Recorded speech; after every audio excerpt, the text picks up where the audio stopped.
Sir sir sir sir sir sir sir చూడండి sir జడ్డే sir sir sir చూడండి sir మదరన్న Alia side రాడు Alia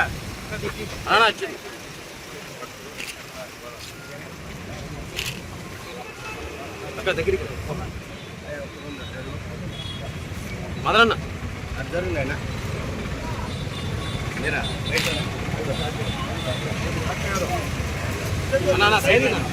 side రండి sir mother mother చూడు mother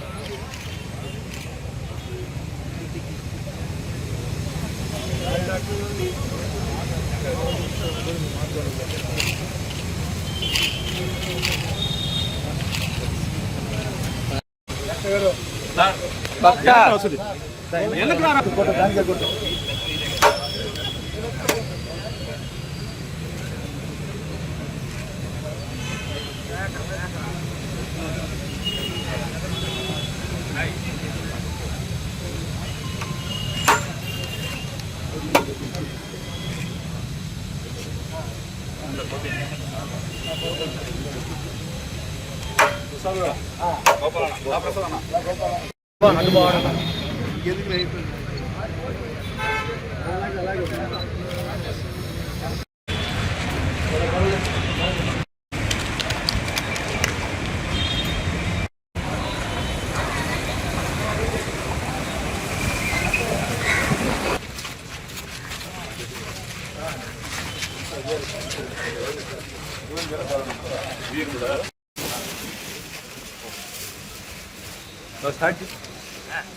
పెట్టాయా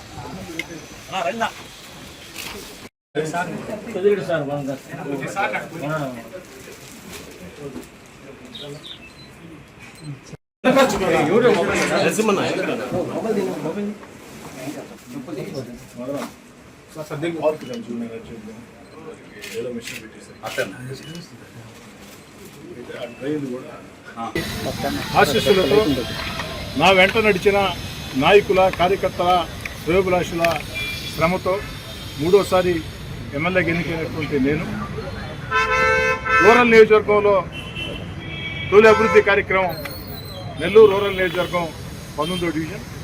ఈ యొక్క డివిజన్ అనేక సంవత్సరాలుగా వ్యక్తిగతంగా అనేక మందితో పరిచయాల డివిజన్.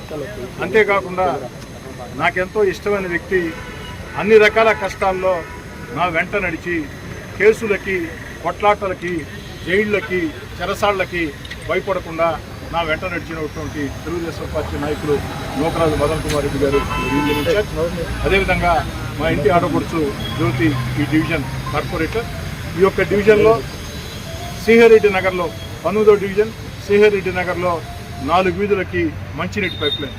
ఈ పైప్ లైన్ని ప్రముఖ డాక్టర్ జిల్లా తెలుగుదేశం పార్టీ సీనియర్ నాయకులు డాక్టర్ జడ్ శివప్రసాద్ గారు టెంకాయ కొట్టి ప్రారంభించారు. స్థానికంగా ఉన్నటువంటి పెద్దలందరూ కూడా పార్టీలకు అతీతంగా అందరూ ముందుకు వచ్చి పెద్ద ఎత్తున ఈ కార్యక్రమంలో పాల్గొన్నారు. ఈ యొక్క మూడోసారి ఎమ్మెల్యే గెలిచిన తర్వాత అనేక రకాల అభివృద్ధి కార్యక్రమాలకి శ్రీకారం చుడుతూ ఉన్నాం. కానీ దురదృష్టం ఏంటంటే గత 5 ఏళ్లుగా రాష్ట్ర ముఖ్యమంత్రి జగన్మోహన్ రెడ్డి గారు అస్తవ్యస్త అరాచక అనాలోచిత అజ్ఞాన ఆలోచనలతో రాష్ట్ర ఖజానా పూర్తిగా దివాలా తీసిన పరిస్థితి. ఖజానాలో రూపాయి డబ్బులు లేని పరిస్థితి. అయినా ఖజానాలో రూపాయి డబ్బులు లేకున్నా జగన్మోహన్ రెడ్డి గారు ముఖ్యమంత్రిగా ఆర్థికంగా ఆంధ్రప్రదేశ్ దివాలా తీయించిన తన అనుభవంతో చంద్రబాబు నాయుడు గారు అన్ని రకాల కూడా రాష్ట్రాన్ని గాడిలో పెట్టేదానికి ముందుకు పోతూ ఉన్నారు.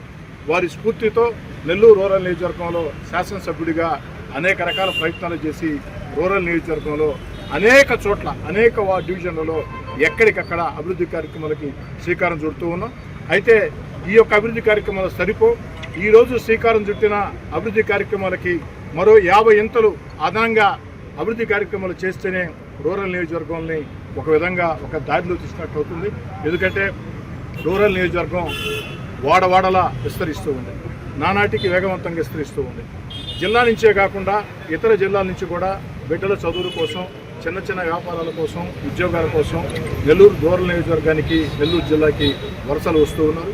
నెల్లూరు జిల్లాకు వలసలు వస్తే జిల్లా కేంద్రంలో ఉండాలంటే నెల్లూరు రూరల్ నియోజకవర్గంలో కాస్త తక్కువ ధరకి ఇళ్ల బాడులకు ఇల్లు దొరుకుతాయి, అంతేకాకుండా తక్కువ ధరకే స్థలాలు దొరుకుతాయి. కాబట్టి వేగవంతం విస్తరిస్తుంది.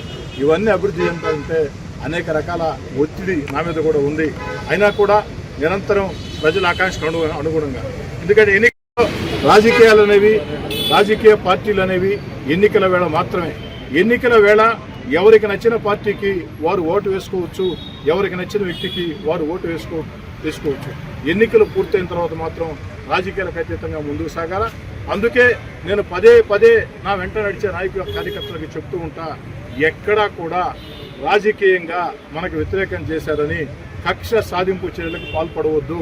రాజకీయాల్లో కక్ష సాధింపు చర్యలు మంచిది కాదు.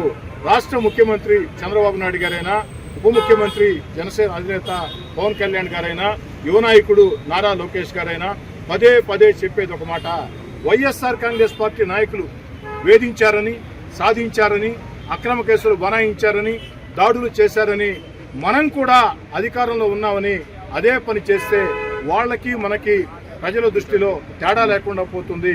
అందుకే ఎక్కడా కూడా తెలుగుదేశం, జనసేన, బీజేపీ కార్యకర్తలు వైఎస్ఆర్ కాంగ్రెస్ పార్టీ నాయకుల మీదో, కార్యకర్తల మీదో, లేదా ప్రత్యర్థి నాయకుల మీదో, పార్టీ యొక్క ప్రత్యర్థి పార్టీల కార్యకర్తల మీదో అక్రమ కేసులో, వేధింపు చర్యలో, కక్ష సాధింపులో చేయవద్దు. ఎవరైనా సరే చట్ట వ్యతిరేక పనులు చేస్తే అది చట్ట ప్రకారం ముందుకు సాగుతుంది. అంతేగాని రాజకీయ భేదాలు పాటించవద్దు, రాజకీయ కక్ష సాధింపులు పాటించవద్దని మన నాయకులు చెప్తూ ఉన్నారు. దాన్ని కూడా రూరల్లో ఆచరణ చేసి చూపిస్తూ ఉన్నాం. గత 2 నెలలుగా తెలుగుదేశం పార్టీ అధికారంలోకి వచ్చి 2 నెలలైంది. ఈ 2 నెలలుగా నెల్లూరు రూరల్ నియోజకవర్గంలో ప్రత్యర్థి పార్టీల మీద ఒక్క కక్ష సాధింపు చర్య లేదు. తెలుగుదేశం పార్టీ కూటమి పరంగా ఒక్క అక్రమ కేసు లేదు అని తెలియజేస్తూ 5 ఏళ్లు కూడా ఇదే పందాన్ని కొనసాగిస్తామని, అభివృద్ధిలో ఎవరు కలిసి వచ్చినా కలుపుకోబోతామని తెలియజేస్తూ, ఏది ఏమైనా 3వసారి ఎమ్మెల్యేగా గెలిచిన తర్వాత నా చేత ఒక మంచి కార్యక్రమానికి శ్రీకారం చుట్టినటువంటి డివిజన్ కార్పొరేటర్ జ్యోతి మదన్ కుమార్ రెడ్డి, ఈ డివిజన్లో ఉండే తెలుగుదేశం పార్టీ, జనసేన, బీజేపీ నాయకులకి ఈ కార్యక్రమాన్ని తన చేతుల మీద టెంకాయ కొట్టి ప్రారంభించినటువంటి తెలుగుదేశం పార్టీ సీనియర్ నాయకులు, ప్రముఖ డాక్టర్ జడ్ శివప్రసాద్ గారికి ప్రత్యేకత.